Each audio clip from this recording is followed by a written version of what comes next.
Are you wondering how to write a massive book and still keep readers enthralled?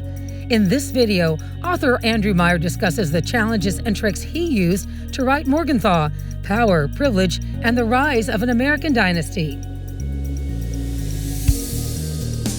Hello, it's Victoria from HEC Books, where we learn how to write straight from published authors. If you haven't subscribed already, click the subscribe button and find out about the latest video before anyone else. But now, let's find out what it took to write a book that clocks in at over 1,000 pages. I have to admit, I get the book in the mail and I'm like, oh, wow. I go to lift it. I was a little intimidated by the book size. But then I think of the quote, and I think it was Jane Austen who says, if a book is well written, I always find it too short. So this is so well written. And in fairness, you do cover 4 generations. I'm more curious about how long it took you to not only research it, but actually write it.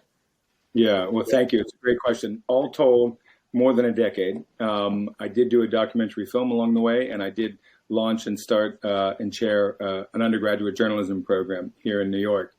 But it is an enormous undertaking. I knew that at the time.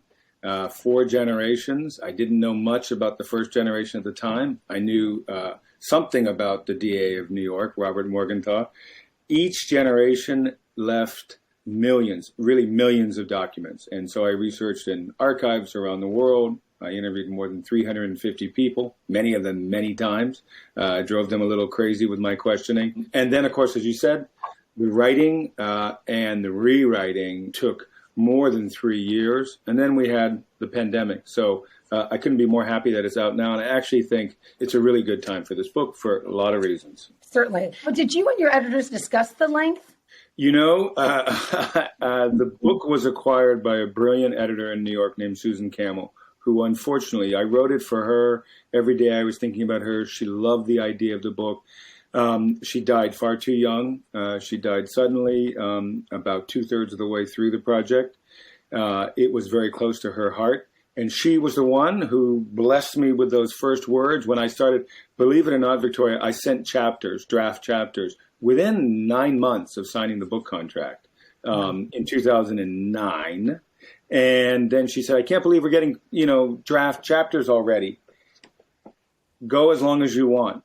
Take as much time as you want. And my agent says, well, you quickly got into Robert Caro country. And those of you who know, Robert Caro is the master of masters, the man who writes a book about every 2 decades, most famously on Lyndon Johnson. And I've gotten to know him, been blessed, privileged to know him as a colleague and a mentor. And he said early on, kind of whispered it to me, maybe you want to go multi-volumes. Wow.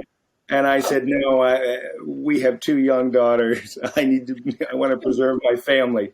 And you're picturing gray hair. Like, how old would I be by that time? Yeah, no, I didn't want to go multi-volumes, and I didn't want to do 20 years of it. But all told, really, if you look at it, at least 8 years. And one thing that I did in conjunction with my great editor at Random House was devise 5 parts. As you said, it's really, there's a trick here. It's really 5 different books. I tried to interweave, and the great thing that readers are telling me that it works, the different generations. So you're not in one generation solely. You meet the next generation for several chapters as you go. And then here's the trick for all you aspiring writers and writers, this, short chapters. 2 words, pro tip, short chapters. Keep them reading. So the fascinating part, I thought, from the very beginning is that Lazarus, again, the original. Lazarus Morgenthau, this kind of flamboyant inventor / con man who tried to dream a new world and then ultimately ends up in ruins. But he kept this diary. So back then, so it starts with him, and then Henry, the first Henry, keeps a very detailed diary at a young age. Yeah, Henry Sr. kept everything. Victoria, in both in the Library of Congress, which is one of our great national treasures, but also in the Franklin Roosevelt Library up in Hyde Park, New York, upstate, there are millions, and it's not an exaggeration. And he keeps ticket stubs. He keeps a page diary, a weekly diary, a monthly diary, what he spent every penny on, and how he earned every penny. Secret notes to himself about different girls in his class, about yes, you talk about that. Yeah. It's very detailed. It's fascinating, but a bit of a nightmare for a biographer. And then you stumble upon quotes from Benjamin Franklin. And these are lessons to himself. And that was really unusual for a young German Jewish boy whose father is, as we talked about, kind of a little half mad and in danger of, which happens, not to give it away, the cops come for him and he loses everything and he almost ends up in jail, family disgrace, everything. You know, this guy, this young boy in New York City, as the city is rising, as the city is really becoming a modern metropolis, he falls in love with Ben Franklin. And for me, that was fascinating. What was the most challenging part about writing this, aside from, I got a full-time job, and was it time? The most challenging thing, I think, was just the wealth of material, and really learning that biography is the art of subtraction. You can't tell everything, as fascinating as it may be. And yet, I wanted to be as detailed and vivid. It's all about bringing scenes and voices and characters, just like a novelist, to life. So keeping the characters to a minimum, even though, as you said, 14 kids, 12 survived. In an early draft, I had, there's Siegfried, the brother who goes to Texas. Well, what the heck was he doing in Texas? And the other brother, who goes to California, and then someone who dies in a cornfield in Iowa. How did that happen? And I'm not joking. I'm pretty obsessive. I'm known to be pretty thorough and obsessive. I would try to find out for weeks, if not months, go down that rabbit hole. And then it all gets cut. It all becomes one sentence. And you just can't keep that many people on the page or on the screen at once. It's really about subtracting it and keeping the focus on the big picture, what's really important. And if it's going to be an 800-page narrative, how do you keep people turning the page? Well, it reads like a novel. It really does. I mean, they're fascinating people in and of their own right, even Henry the Morgue. And so, it's the way you describe them. So having all those details, and I know it was tedious, but no question it's paid off in this long run. So congratulations. It's a heck of a read. I'm anxious for my husband to read it too. But he definitely loves biographies. And I said, you're going to love this. And again, a family I just never heard of. And I thought, am I the only one that's like this? So I like to think I'm educated.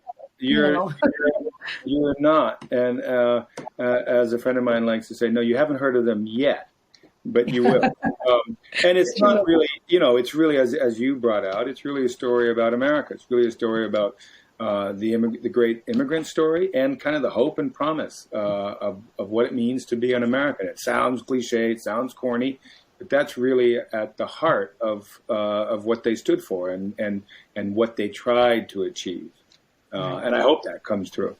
Sure. Yeah. Have you sold rights or anything like that? There's a number of folks who are interested. Yeah. I mean, God willing, I just want to make sure that whoever does it right. Of course, that's what we care about. And, the movie may be just about Lazarus in the 19th century, the part that I thought was like most remote.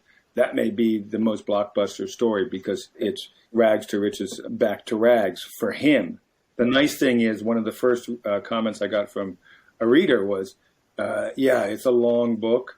I love long books. I read this in I think that's the record so far that I've heard, 18 days, if you can believe it, Victoria. And I can't wait for the miniseries. And so when I said, she said, I can't wait for the miniseries, that kind of pleased me. Well, the book, again, is Morgenthau, Power, Privilege, and the Rise of an American Dynasty. And Drew Meier, thank you so much for all the work and for entertaining us, too, with a really terrific read. Thank you so much. Oh, awesome. Thank you so much, Victoria. Thanks again for watching, and please give this video a thumbs up. Keep an eye out for the next interview, where HEC's Kathy Brakowski will talk to Elizabeth George about her mystery novel, Something to Hide, a Lindley novel. To get notified when it comes out, make sure to click the subscribe button.